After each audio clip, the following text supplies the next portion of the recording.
I have to make many of these. So I thought I'd do a video on how I make my holiday gnomes. I make all kinds of gnomes.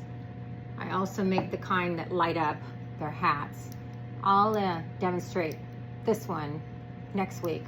But this week, I'm gonna do the ones that I use this little holiday greenery, which I think is super cute and is a nice little collectible. So I have Soul Date clay here. Actually not Soul Date, it's Speckled Buff, Laguna Cone 5 Speckled Buff clay.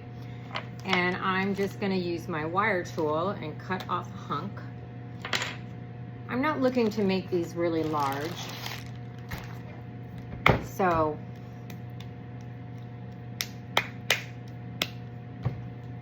I pat that down, and I start rolling it on a board that it's not going to stick to. And I'm putting more weight on the top edge because I want that to thin out so I can make his pointy hat, which I think distinguishes him into a gnome. So I will hollow this out, not hollow, but I'll, you know, use my hand and do that. Try and get him even, he's a little off.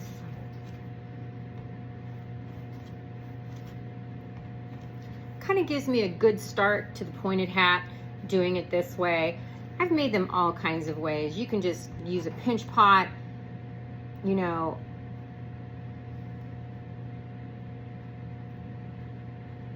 and then add like a hat that you can make pointy. But I'm just gonna work this over to get it into the shape that I want. Clay is getting a little bit hard. I can get my hand wet so I can kind of pull up on that hat and try and bring it to a point.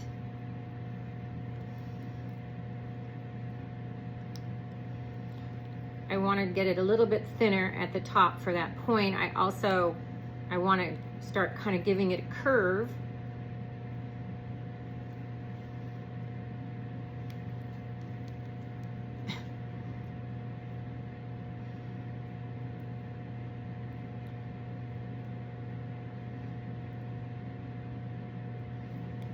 And then I will place a ball at the tip of that and kind of push it into the rest of the hat.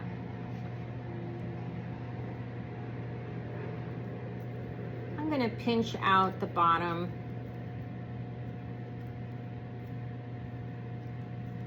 I can give him a little more height as I do that, as I thin out the clay. And I will actually, later in this demonstration, put that inside of it to push up to make more hollow space way up in there, because you don't want a solid thick piece in the kiln. They will blow up. They blow up because they're holding onto moisture. The thicker they are, the longer they take. I will be making so many of these that, you know, I can get a little sloppy, but I'll try to not be.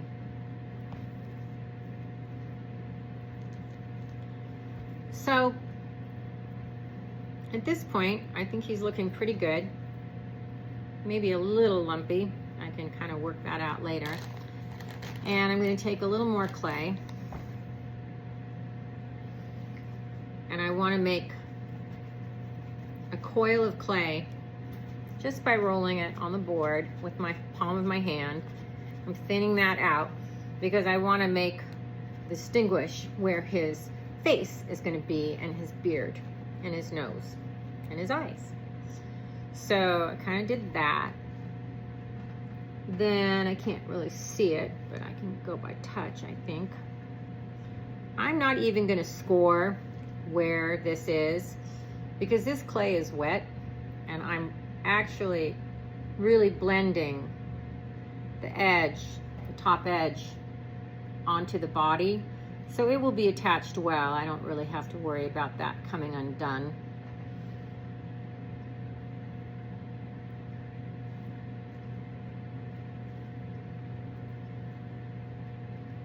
kind of smooth that out. And then I take another piece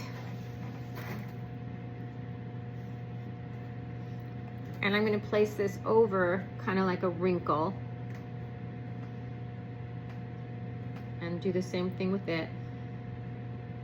It could have been a little thicker. That's okay. Maybe I'm even going to do a third wrinkle.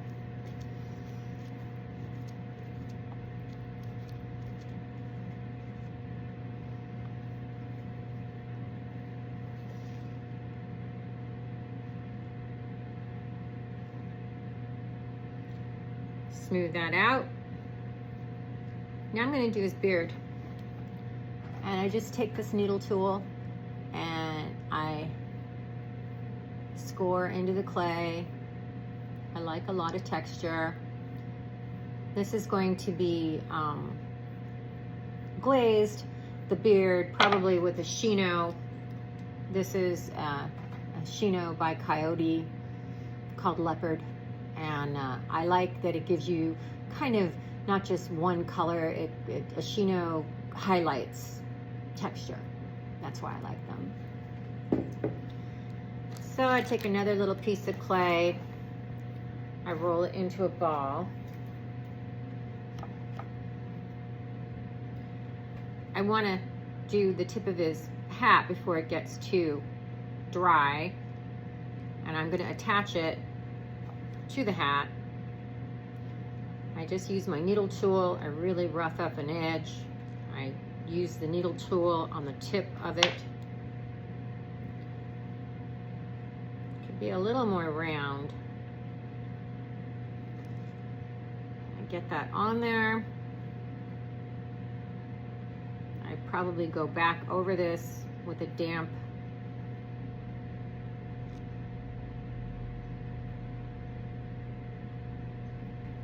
brush. So I blend that all together, kind of rough up in a little place where I'm going to attach it to his hat. And I do that.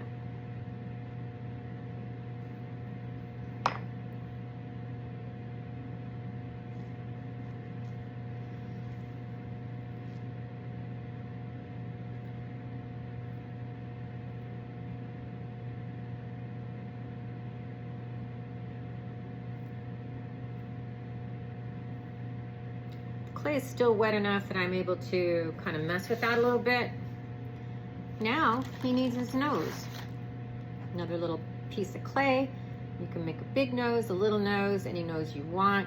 That's what gives him his personality. That and his eyes.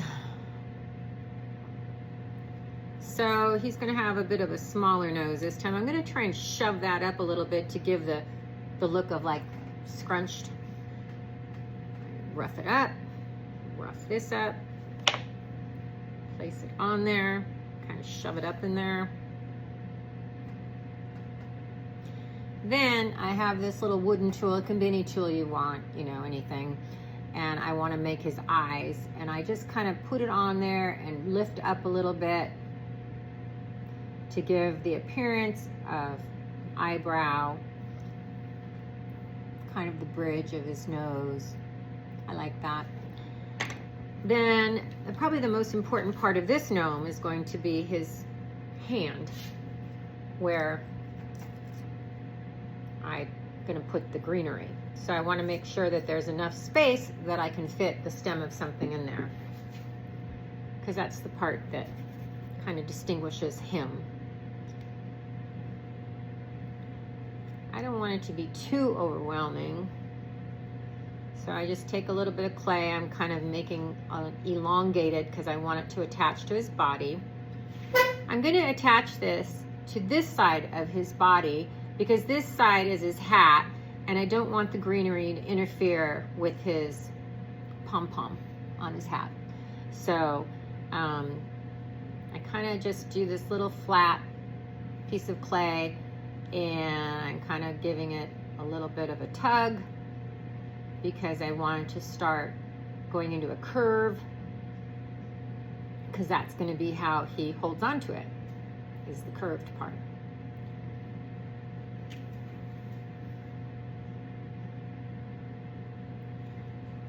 So I'm going to put it right about where I think his arm would be. Score it. Score this part.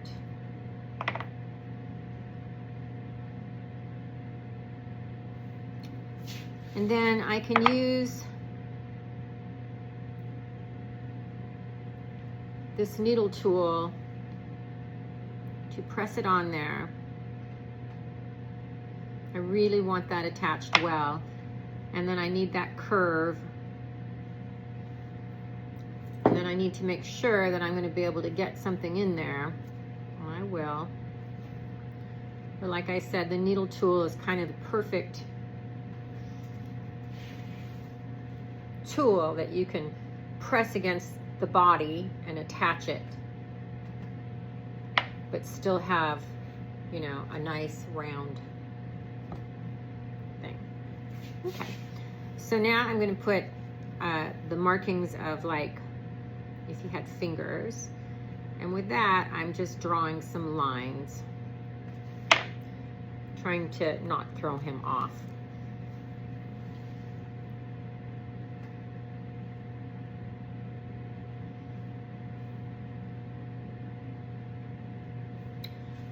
I think I'm going to give him some feet. I don't give them all feet, but sometimes they do have feet. With that, I just take a small piece of clay, or 2 pieces of clay. And then I have this part that's going to be attached to his body. I thin that out, and this is fatter because I'm going to put some lines in it for toes. I kind of want the same size feet. So if I start with the same size chunk or little chunks of clay, then I can pretty much get them even. Again, I'm thinning out the part that's going to be attached, and I'm going to score the part that gets attached. I'm going to score on the bottom of him where I'm going to put his feet, which that should be sufficient, and then I just press that on. And I actually kind of, in the bottom of it, I'm kind of pressing that extra clay up into his body so that he really is attached, his feet. Then I'm going to mark some toes on him, and that kind of gives him a little bit of sass.